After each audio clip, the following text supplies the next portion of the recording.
permet Dieu. Amen.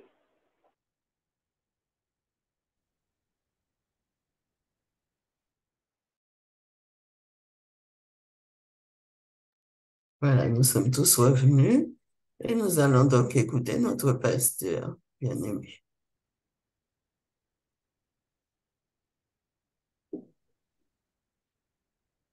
Pasteur, tu peux ouvrir ton micro, si tu veux.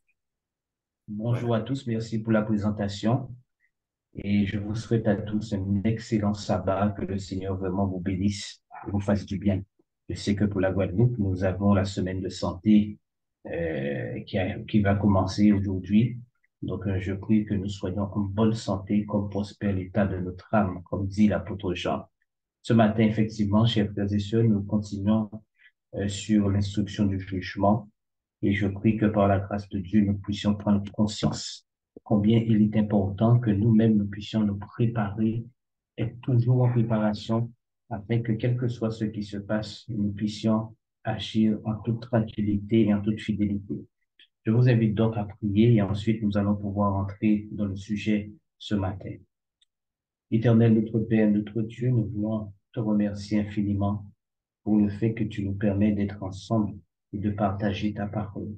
Voici, nous étudions le livre La tragédie des siècles et tu nous donnes des révélations. Ton Esprit Saint nous motive et je prie que ce matin, ce soit dans la même dimension, que je sois, eh bien, un instrument docile entre tes mains pour partager avec tes enfants. Fais-nous du bien, nous te prions, Père, au nom de Jésus, pour ta gloire. Amen.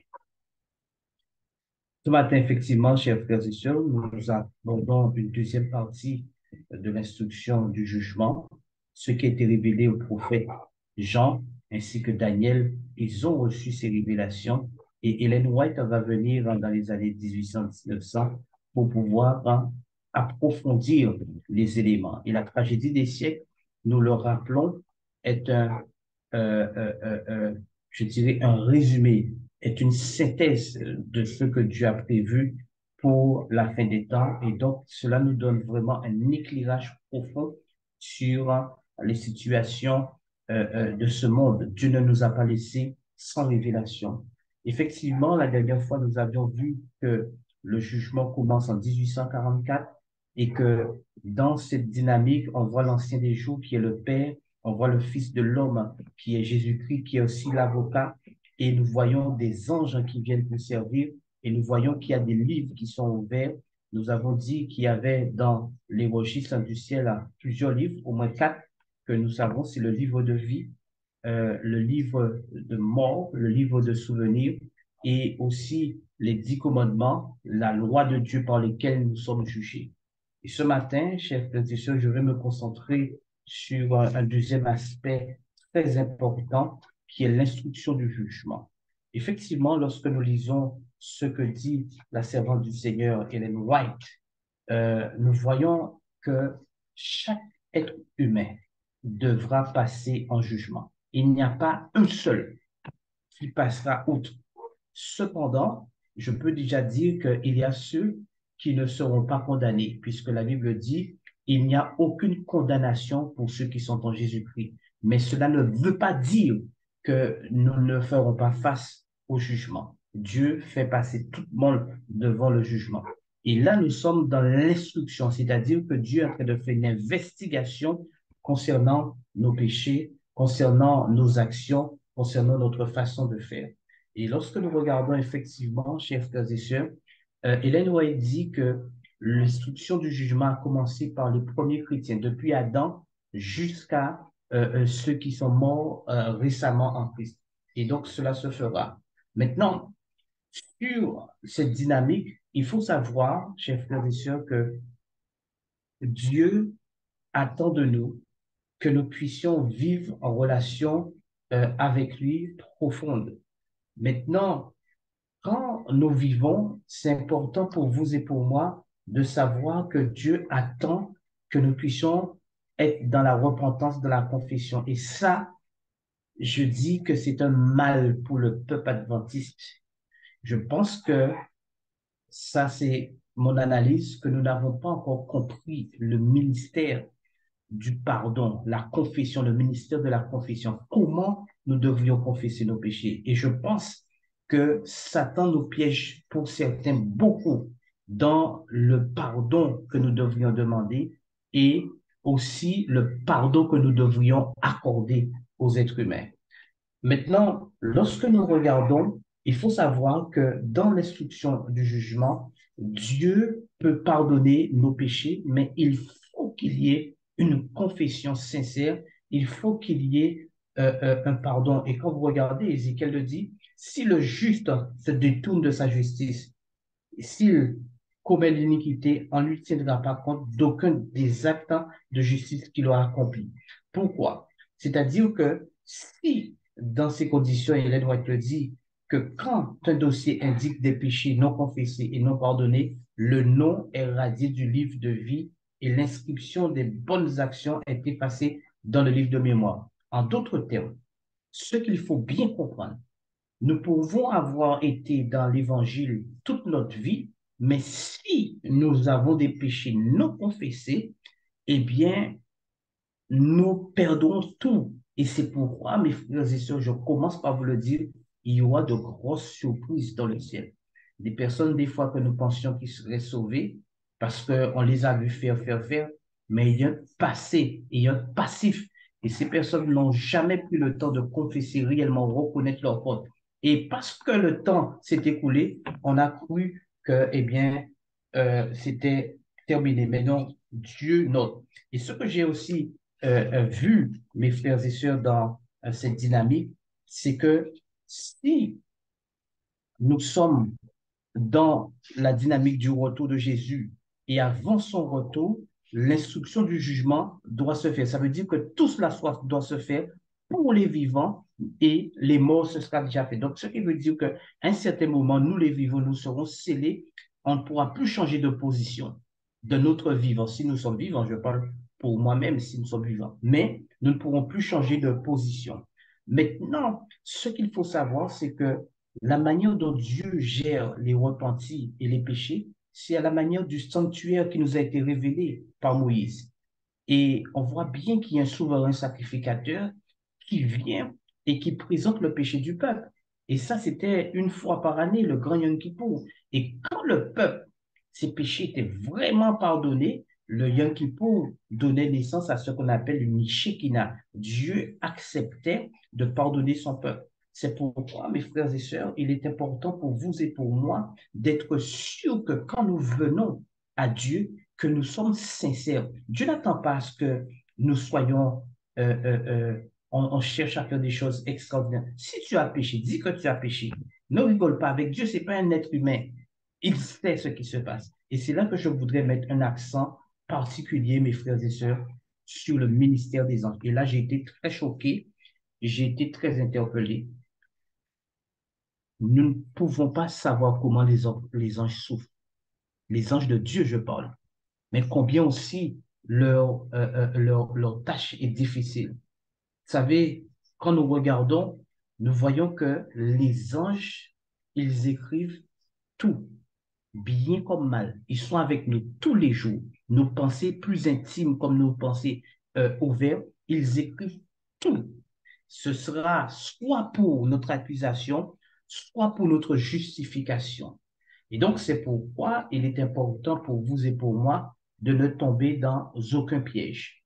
Maintenant, ce que j'ai aussi vu, et je pense que c'est important pour chacun de nous, c'est de savoir que euh, nous devons faire très attention à des péchés qui peuvent nous paraître si minimes, mais qui ont une puissance extraordinaire dans nos vies et qui peuvent nous mettre en difficulté. Euh, et je lis ce qui est dit. Sur le registre du ciel, l'égoïsme secret du cœur humain est mis en pleine lumière. On y trouve la liste des devoirs non accomplis, tant envers nos semblables qu'envers le Seigneur. On y voit combien d'heures de pensée, de force qui appartenaient à Dieu ont été données à Satan.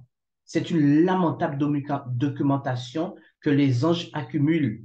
Des êtres intelligents de soi-disant disciples du Christ se laissent absorber par l'acquisition de biens terrestres ou par le plaisir, l'argent, le temps, les forces vont au luxe et à la concupiscence, tandis que de rares moments sont consacrés à la prière, à l'étude des Écritures, à l'humiliation et à la confession des péchés. Donc, frères et sœurs, ce que je peux vous dire, quand on passe beaucoup de temps à faire nos trucs, on est pressé, on est toujours pressé, on veut acquérir des biens. Regardez en Hawaï, ils ont tout perdu. Regardez ce qui arrive en Libye. Il y a combien de morts? Regardez en Maroc. Qu'est-ce qui est plus important? Qu'est-ce qui est plus important si ce n'est de rechercher la face de Dieu et d'être en accord avec Dieu? Mais Dieu nous demandera des comptes. C'est pourquoi, mes frères et sœurs, quand on prie peu, ne nous attendons pas à voir des miracles. Il faut que nous puissions comprendre que dans l'instruction du jugement, tout cela sera retenu contre nous. Et il y a une dernière chose que je voudrais dire, parce que par rapport à la conclusion, euh,